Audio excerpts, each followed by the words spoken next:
We are here at Texas A&M University. We're just about to meet with Dr. Baltensberger, who's the head of Soil and Crop Science for Texas A&M.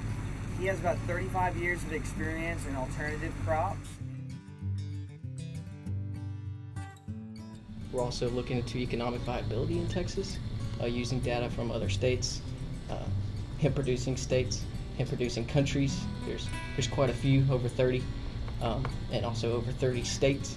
So we're looking at quite a bit of data contrary to what the past had looked at. What are the steps necessary to make sure this industry is strong from the start? Have you guys applied for USDA or NEFA funding yet? No, we can't in Texas.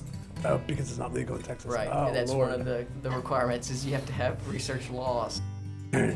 Looking at where the opportunities are is certainly part of where we want to be.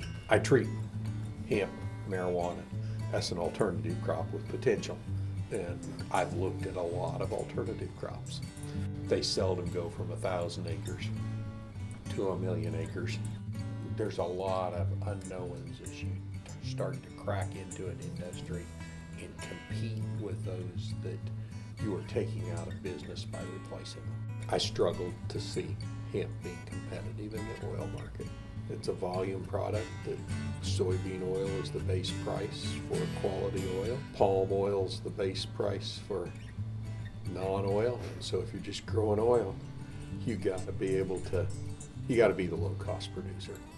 If you're growing an oil that's got some special characteristic, which is why I'd have some interest in the high CBD oil.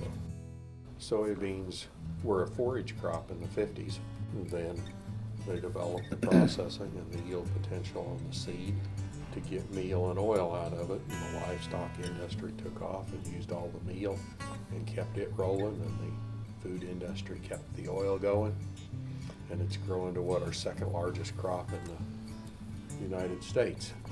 It's tough to compete with the pine tree world, so they make their market and their money off of the higher value product, and essentially the pulp is a co-product. You got to find a way to get rid of it, so if you can sell it cheap enough that it can go into the building industry and provide a role, that's great. I don't see it by itself being a driver of the building industry. If the automotive industry that develops here wants a local source